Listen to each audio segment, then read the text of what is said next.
Hello mga gagawa muna tayo ngayon ng Milo cinnamon bread na pang-display po natin ito sa ating mga estante. Nakashare na po ako nito noon ng pangmasang timplada na pang-delivery po natin at yung ating pinirito na cinnamon. Ngayon ay gagawa naman tayo na pang-display natin. So dito sa ating dough ay gagawa lang po tayo ng 500 grams ng first class flour at half tablespoon ng yeast at 1 teaspoon ng bread improver. At maglagay tayo dito ng 1/3 cup ng powdered milk and then mix lang po natin. Gawa lang po tayo dito ng parang wells sa gitna dahil dito natin ilagay yung ating 1/3 cup ng light brown sugar or wash sugar at yung 1 teaspoon ng iodized salt. Half tablespoon ng vanilla extract at 1 cup na tubig.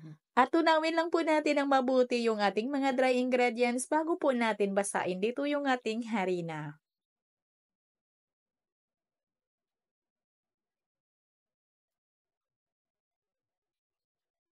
At pagkatapos ay lagyan po natin ito ng 1/3 cup na margarine. Yung margarine at saka yung shortening ay pinaghalo ko lang. At masahin lang po natin ito mga hanggang mag-well combine. At pwede po natin ito na masahin ng mano-mano kung wala po tayong mga machine. Pwedeng ipadaan sa dough roller machine, pwede ding sa spiral mixer. Itong aking dough ay pinadaan ko po ito sa aking dough roller machine. At i-rest muna natin ito bago po natin palaparin. I-rest muna natin ng mga 30 minutes. Kung masahin nyo po ito ng mano-mano ay siguraduhin lang po ninyo na mapakinis po ninyo yung ating dough. At pagkalipas ng mga 30 minutes mga ay pwede na po natin itong palaparin. Palaparin lang po natin ito pero hindi lang masyadong manipis. At pahiran lang po natin ito mga ng margarine.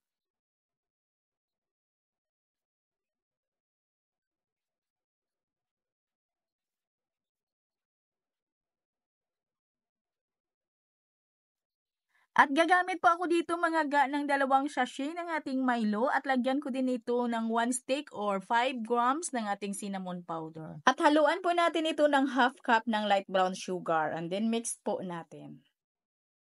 At pagkatapos ay ilagay po natin dito sa ibabaw at ipantay lang po natin ito.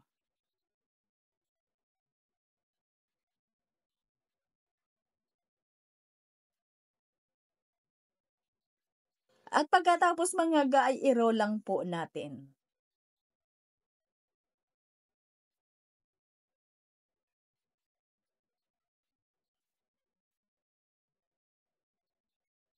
At i-roll lang po natin ito ng pahaba at depende na ho yan sa atin kung ano kalaki yung gusto natin. At gumamit lang po ako dito ng mga 2 ounce, mga maliit lang po ito yung ating ensaymada molder. At binanyahan ko lang po ito ng margarine. At sa pagsalansan po natin dito, yung ilalim ng ating cinnamon roll ay ipalubog po natin dito sa ating Milo powder. At paalsahin lang po natin ito mga ng 2 oras. Huwag lang po natin itong masyadong paalsahin. At yung init ng ating oven dito, 180 degrees Celsius sa loob ng 15 minutos. At medyo na-overcook po yung nasa ensaymada molder natin mga At hindi pa nga naibidyuhan ay kinain na po yung ilang piraso. At gawan po natin ito ng icing.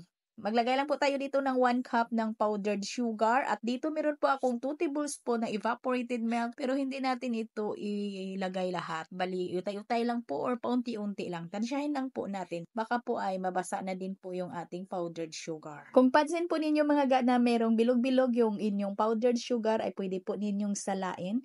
At pwede ding durugin gamit yung ating rolling pin. Ito mga ay masyado lang po itong malapot, medyo matigas pa ng kaunti, kaya magdagdag po tayo dito ng kunti lang.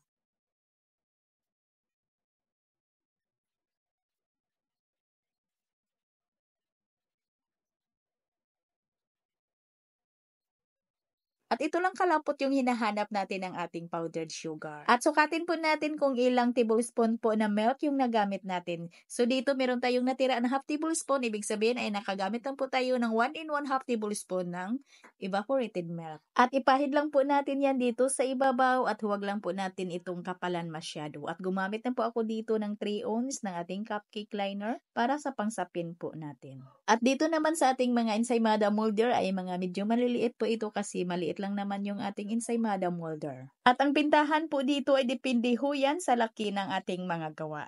Ang importante lang ho dyan tayo ay mag-gusting lang bago po tayo magbenta. At hanggang dito lang po yung ating video. Maraming salamat at bye-bye!